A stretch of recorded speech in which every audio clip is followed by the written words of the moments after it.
Hello everyone, this is Levin Kannada. HMP Shunt pathway. So carbohydrates of ಮೆಟಬಾಲಿಸಮ್ನಲ್ಲಿ HMP Shunt pathway ಅನ್ನೋದೊಂದು importance role ಈ ಪಾತ್ವೇದು. So ಇದು ಬಂದುಬಿಟ್ಟು BSc MLT ಅವ್ರಿಗೆ 10 ಮಾರ್ಕ್ಸ್ ಕ್ವಶನ್ನು. ಮೋಸ್ಟ್ ಕಾಮನ್ಲಿ ಕೇಳಿರೋಂಥದ್ದು HMP Shunt pathway and its disorders ಅಥವಾ clinical significance, ಈ ಥರ ಕ್ವಶನ್ಸ್ ಬಂದಿರ್ತವೆ. ಸೊ ಇದು ಲಾಂಗ್ ಎಸ್ಸೆಗೆ ತುಂಬ ಇಂಪಾರ್ಟೆಂಟ್ ಕ್ವಶನ್ ಆಗಿರುತ್ತೆ. ಇವತ್ತು ಈ ಪಾತ್ವೆ ಬಗ್ಗೆ ನೋಡಿ ಡಿಸ್ಕಷನ್ ಮಾಡೋಣ. ಸೊ ಇದಕ್ಕೆ HMP Shunt ಅಂದರೆ ಎಕ್ಸಿನೋಸ್ ಮೋನೋಫಾಸ್ಫೇಟ್ ಪಾತ್ವೆ ಅಂತೇಳಿ ಫುಲ್ ನೇಮು, ಅಥವಾ ಈ ಪಾತ್ವೆಗೆ ಅದರ್ಸ್ ನೇಮ್ಸ್ ಅಂತ ನೋಡೋದಾದರೆ ಫೆಂಟೋಸ್ ಫಾಸ್ಫೇಟ್ ಪಾತ್ವೆ, ಅದನ್ನು ಬಿಟ್ಟರೆ ಫಾಸ್ಫೋಗ್ಲೂಕೋನೇಟ್ ಪಾತ್ವೆ, ಇಲ್ಲ ಡೈರೆಕ್ಟ್ ಆಕ್ಸಿಡೇಟಿವ್ ಪಾತ್ವೆ ಅಂತೇಳಿ. ಸೊ ಡೈರೆಕ್ಟ್ ಆಕ್ಸಿಡೇಟಿವ್ ಹೆಂಗೆ ಅಂದರೆ ಆಕ್ಸಿಡೇಟಿವ್ ಫೇಸ್ನಲ್ಲಿ NADPH ಪ್ಲಸ್ ಪ್ರೊಡ್ಯೂಸ್ ಆಗುತ್ತೆ, ಅದಕ್ಕೆ ಇದನ್ನ ಆಕ್ಸಿಡೇಟಿವ್ ಪಾತ್ವೆ ಅಂತ ಕರೀತಾರೆ. ಇನ್ನು ಈ NADPH ಏನು ಪ್ರೊಡ್ಯೂಸ್ ಆಗುತ್ತಲ್ಲ, ಇದ್ರದ್ದು ಬಯೋಕೆಮಿಕಲ್ ರಿಯಾಕ್ಷನ್ಸ್ ನೋಡೋದಾದರೆ NADPH is reduce from nicotinamide adenine dinucleotide phosphate ಅನ್ನೋದು NADPH full form. So mainly produce in HMP pathway. HMP ಪಾತ್ವೆನಲ್ಲೇ NADPH ಪ್ಲಸ್ H ಪ್ರೊಡ್ಯೂಸ್ ಆಗೋದು. ಸೊ ಇದ್ರ ಫಂಕ್ಷನ್, ಬಯೋಮೆಡಿಕಲ್ ಫಂಕ್ಷನ್ಸ್ ಏನೇನಂತ ನೋಡೋದಾದ್ರೆ reductive biosynthesis, fatty acid synthesis ಮಾಡೋಕ್ಕೆ, cholesterol synthesis ಮಾಡೋದಕ್ಕೆ, ಮತ್ತು ಬೈಲ್ acid ಇನ್ನೂ ಕೆಲವೊಂದು ಸಿಂಥಸಿಸ್ ಮಾಡೋದಕ್ಕೆ ಇದು ಹೆಲ್ಪ್ ಮಾಡುತ್ತೆ. ಇನ್ನು antioxidant defence mechanism, glutathione reduction ಮಾಡುತ್ತೆ. Reduction glutathione protect the cells, especially RBC red blood cells from oxidative damage. So ಇದೇನಾಗುತ್ತೆ, ಸೆಲ್ಸು ಆಕ್ಸಿಡೇಟಿವ್ ಡ್ಯಾಮೇಜ್ ಆದರೆ ಅದು RBC ರಪ್ಚರ್ ಆಗುತ್ತೆ. ರಪ್ಚರ್ ಆದರೆ ರಿಮೋಲೈಸಿಸ್ ಆಗಿ ಇನ್ನು ಕ್ಲಿನಿಕಲ್ ಸಿಂಪ್ಟಮ್ಸ್ ಸ್ಟಾರ್ಟ್ ಆಗುತ್ತೆ. ಆದ್ದರಿಂದ ಇದು ಪ್ರೊಟೆಕ್ಷನ್ ಕೊಡುತ್ತೆ.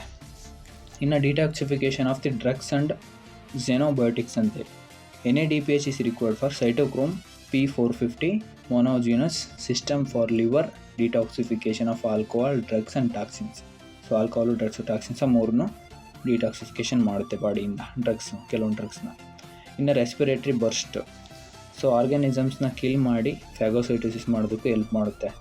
ನೈಟ್ರಿಕ್ ಆ್ಯಸಿಡ್ನ ಸಿಂಥಸಿಸ್ ಮಾಡೋಕ್ಕೆ ಹೆಲ್ಪ್ ಮಾಡುತ್ತೆ, ಅದು ಬಂದುಬಿಟ್ಟು ನ್ಯೂರೋ ಟ್ರಾನ್ಸ್ಮಿಟರ್ ಆಗಿ ಆ್ಯಕ್ಟ್ ಮಾಡುತ್ತೆ. ರಿಡಕ್ಷನ್ ಆಫ್ ಮೆಥಿಮೋಗ್ಲೋಬಿನ್ನ ರಿಡಕ್ಷನ್ ಮಾಡೋದಕ್ಕೂ ಹೆಲ್ಪ್ ಮಾಡುತ್ತೆ. ಇನ್ನು ಹಾರ್ಮೋನಲ್ಲು ಮತ್ತು ಪ್ರೊಡಕ್ಷನ್ ಅಗೇನೆಸ್ಟ್ ಆಕ್ಸಿಡೇಟಿವ್ ಸ್ಟ್ರೆಸ್. ಇಷ್ಟು ಏನಿದೆ major biomedical importance of NADPH H+. ಇದು 3 ಮಾರ್ಕ್ಸಿಗೆ ಕೇಳ್ಬೋದು. ಬಿಟ್ಟರೆ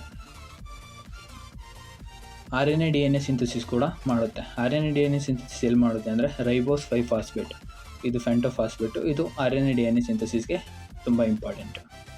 ಇನ್ನು ಬಂದರೆ ಇದು HMP Shunt ಪಾತ್ವೆ ಯಾವ್ಯಾವ ಸೈಟಲ್ಲಿ ಅಕರೆನ್ಸ್ ಆಗುತ್ತೆ, ಎಲ್ಲೆಲ್ಲಿ ನಡೆಯುತ್ತೆ ಅಂದರೆ ಮೇಜರಾಗಿ ಅದರಲ್ಲಿ 2 ಫೇಸಸ್. ಒಂದು ಆಕ್ಸಿಡೇಟಿವ್ ಫೇಸು, ಅದು ಇರ್ರಿವರ್ಸಿಬಲ್ಲು.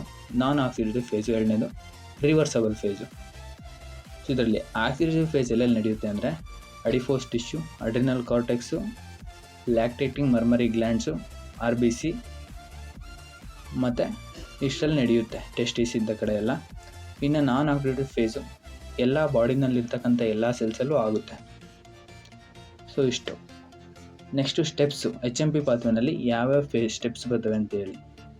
ಫಸ್ಟ್ ಆಕ್ಸಿಡೇಟಿವ್ ಫೇಸಲ್ಲಿ 3 ಸ್ಟೆಪ್ಸ್ ಬರ್ತವೆ. ಸ್ಟೆಪ್ 1ನಲ್ಲಿ ಗ್ಲೂಕೋಸ್ 6 ಫಾಸ್ಫೇಟ್ ಏನಿರುತ್ತೆ ಅದು 6 ಫಾಸ್ಫೋಗ್ಲೂಕೋನೋ ಲ್ಯಾಕ್ಟೋನಾಗಿ ಕನ್ವರ್ಟ್ ಆಗುತ್ತೆ. ಇಂಥ enzyme present glucose 6 phosphate dehydrogenase enzyme present ಇದ್ದಾಗ ಅಲ್ಲಿ ಅದು ಗ್ಲೂಕೋಸ್ 6 ಫಾಸ್ಫೇಟ್ ಗ್ಲೂಕೋನೇಟ್ ಲ್ಯಾಕ್ಟೋನಾಗಿ ಕನ್ವರ್ಟ್ ಆಗುತ್ತೆ. ಅಲ್ಲಿ ಒಂದು NADPH ಪ್ರೊಡ್ಯೂಸ್ ಆಗುತ್ತೆ. ಸೊ ಇಲ್ಲೊಂದು NADPH ಪ್ರೊಡ್ಯೂಸ್ ಆಗುತ್ತೆ ಇದರಲ್ಲಿ ಆಕ್ಸಿಡೇಟಿವ್ ಫೇಸಲ್ಲಿ. ಇನ್ನು ಸ್ಟೆಪ್ 2, 6 ಫಾಸ್ಫೋಗ್ಲೂಕೋನೋ ಲ್ಯಾಕ್ಟೋನು 6 ಫಾಸ್ಫೋಗ್ಲೂಕೋನೇಟಾಗಿ ಕನ್ವರ್ಟ್ ಆಗುತ್ತೆ in the presence of enzyme lactonase. So ಇಲ್ಲೇನು ಎನರ್ಜಿ ಚೇಂಜಸ್ ಆಗಲ್ಲ, ಇಲ್ಲಿ ಯಾವುದು ಯುಟಿಲೈಸ್ ಆಗಲ್ಲ, ಈ ಪ್ರೊಡಕ್ಷನ್ನು ಆಗಲ್ಲ. ಸ್ಟೆಪ್ 3ನಲ್ಲಿ 6 ಫಾಸ್ಫೋಗ್ಲೂಕೋನೇಟ್ ಇದ್ದಿತ್ತು ರಿಬುಲೋಸ್ 5 ಫಾಸ್ಫೇಟಾಗಿ ಪ್ರೊಡ್ಯೂಸ್ ಆಗುತ್ತೆ, ಕನ್ವರ್ಟ್ ಆಗಿತ್ತು ಕೀಟೋಫೆಂಟೋಸ್ ಶುಗರ್ ಆಗುತ್ತೆ. ಇದು ಎಂಡ್ ಪ್ರಾಡಕ್ಟ್ ಆಫ್ ಆಕ್ಸಿಡೇಟಿವ್ ಫೇಸಲ್ಲಿ. ಇದರಲ್ಲಿ ಏನು ಅಂದರೆ NADPH ಇಲ್ಲೊಂದು ಪ್ರೊಡ್ಯೂಸ್ ಆಗುತ್ತೆ ಥರ್ಡ್ ಸ್ಟೇಜಲ್ಲಿ, ಮತ್ತು ಒಂದು ಕಾರ್ಬನ್ ಡೈಆಕ್ಸೈಡು ಡಿಕಾರ್ಬಾಕ್ಸಿಲೈಸೇಷನ್ ಆಗುತ್ತೆ, ಅಂದರೆ ಒಂದು ಕಾರ್ಬನ್ ಡೈಆಕ್ಸೈಡ್ ರಿಲೀಸ್ ಆಗುತ್ತೆ. ಇಷ್ಟು ಏನಿದೆ ಇದು oxidative phase of HMP Shunt pathway. Next ಇನ್ನೊಂದು ಫೇಸು ನಾನ್ ಆಕ್ಸಿಡೇಟಿವ್ ಫೇಸು. ಇದರಲ್ಲಿ ಶುಗರ್ ಇಂಟರ್ ಕನ್ವರ್ಷನ್ ಫೇಸ್ ಅಂತ ಕೂಡ ಇನ್ನೊಂದು ಹೆಸರು ಕರೀತಾರೆ. ಆಕ್ಸಿಡೇಟಿವ್ ಫೇಸ್ ಇನ್ನೊಂದು ಹೆಸರು NADPH ಪ್ರೊಡಕ್ಷನ್ ಫೇಸ್ ಅಂತಲೂ ಕರೀತಾರೆ.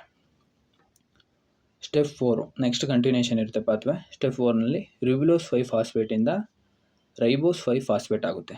ರಿಬ್ಯುಲೋಸಿಂದ ರೈಬೋಸ್ 5 ಫಾಸ್ಫೇಟ್ ಆಗುತ್ತೆ. ಇದು ರೈಬೋಸ್ ಅನ್ನೋದು ಆಲ್ಡೋ ಪೆಂಟೋಸು.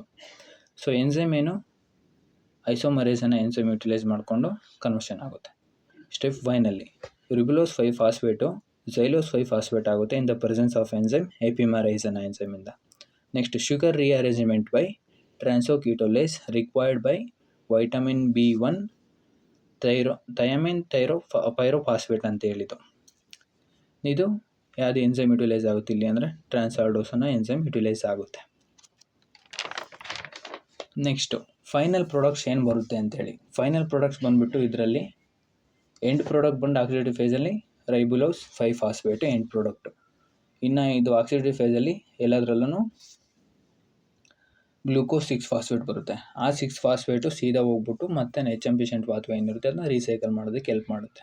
ಟೋಟಲ್ ಈ ಪಾತ್ವೆನಲ್ಲಿ ಎನರ್ಜೆಟಿಕ್ಸ್ ಅಂತ ನೋಡೋದಾದರೆ ಇಲ್ಲಿ ATP ಯಾವುದು ಪ್ರೊಡ್ಯೂಸ್ ಆಗೋದಿಲ್ಲ, ಯುಟಿಲೈಸು ಆಗೋದಿಲ್ಲ, ಪ್ರೊಡ್ಯೂಸು ಆಗೋದಿಲ್ಲ. ATP NADPH H+ ಪ್ರೊಡ್ಯೂಸ್ ಆಗುತ್ತೆ.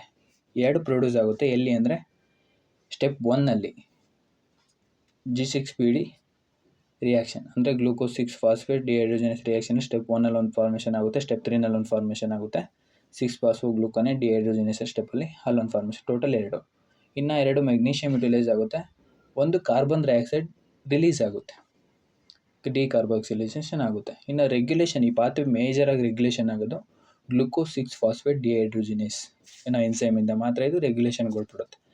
ಇನ್ನು ಇನಿಬಿಟರ್ಸ್ ಅಂತ ನೋಡೋದಾದರೆ ಇನಿಬಿಟರ್ಸಲ್ಲಿ ಗ್ಲೂಕೋಸ್ 6 ಫಾಸ್ಫೇಟ್ ಡಿಹೈಡ್ರೋಜಿನೇಸ್ ಡಿಫಿಷಿಯನ್ಸಿ ಇದು ಜೆನೆಟಿಕ್ ಆಗಿರ್ಬೋದು ಅಥವಾ ಕೆಲವೊಂದು ಆಕ್ಸಿಡೇಟಿವ್ ಡ್ರಗ್ಸ್ ಬರ್ತದೆ, ಪ್ಯಾರಾಕ್ವಿನ್ ಅಥವಾ ಸಲ್ಫಾಮೈಡ್ ಡ್ರಗ್ಸ್ ಅಂತೇಳಿ. ಇವ್ಯಾವುದಾದ್ರು ಡ್ರಗ್ಸ್ ತೊಗೊಂಡಾಗ ಆಕ್ಸಿಡೇಟಿವ್ ಡ್ಯಾಮೇಜ್ ಆಗ್ಬೋದು.